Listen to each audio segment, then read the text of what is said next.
Mheshimiwa Balozi, mkoa huu pia ni mkoa wa kilimo. Karibu 87% ya wananchi wake ni wakulima.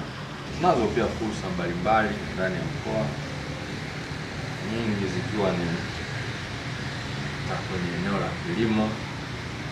Kwenye eneo la kilimo bado tunahitaji wawekezaji kwenye uchakataji wa mazao ya kilimo, lakini ujenzi wa maghala, kwa sababu uzalishaji ni mkubwa na sehemu ya kuhifadhia bado haijakuwa ya kutosha. Kwa hiyo tunahitaji pia wawekezaji kwenye eneo hilo, lakini kwenye uchimbaji wa makaa hayo niliyoyasema, uranium na madini ya vitu, bado tunahitaji kuona wawekezaji, kwa sababu deposit ya coal ni kubwa, lakini wawekezaji ni wachache, na hao wadogo hawawezi kuingia kwa sababu ya kukosekana kwa mitaji. Kwa hiyo bado tunahitaji wawekezaji wakubwa, lakini vile vile kwenye swala la uvuvi kwa ziwa Nyasa tunahitaji pia uwekezaji. Kwa hiyo Mheshimiwa Balozi, mkoa huu una fursa nyingi ambazo kama tukipata wadau tukashirikiana nao tunaweza kupiga hatua kubwa tofauti na tulivyo sasa. Mimi ni mara yangu ya kwanza kufika kwenye mkoa huu, kwa hiyo nimefurahi mno. Nimeona ni mkoa ambao kama ulivyosema una fursa nyingi sana.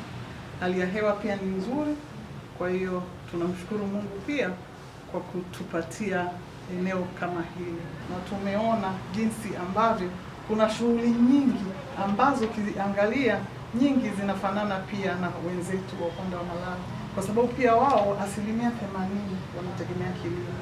Lakini tatizo limekuwa kwamba wenzetu wamekumbwa sana na mabadiliko ya tabia nchi, wamekumbwa na vimbunga vya mara kwa mara ambavyo vimesababisha sasa hali ya hewa imekuwa sio nzuri.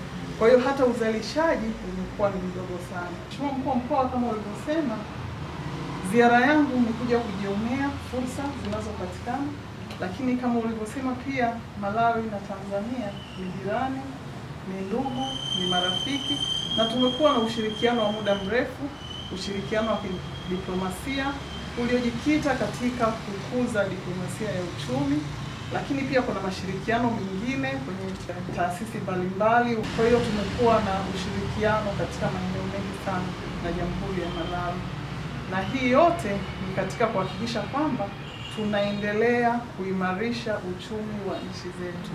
Mheshimiwa Mkuu wa Mkoa, sisi tumekuja tukiwa na imani kwamba ushirikiano wetu na Malawi utaendelea kuimarika, na kutokana na hizi fursa zinazopatikana, basi wafanyabiashara wetu wa pande zote mbili wataendelea pia kuneemeka na fursa hizi ambazo zipo katika nchi zetu.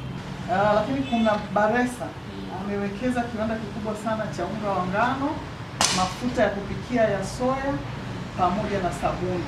Uzalishaji wa soya sasa hivi kwa Malawi ni tani 200,000, lakini kiwanda cha Baresa kinahitaji tani 800,000 za soya.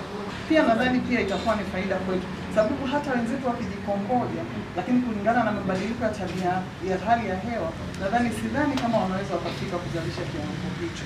Hata kwenye uzalishaji wa ngano, anatengeneza unga wa ngano huu kama anaouza huku kwetu, lakini pia kuna kipindi Baresa anafunga kile kiwanda kwa sababu ya kukosa malighafi.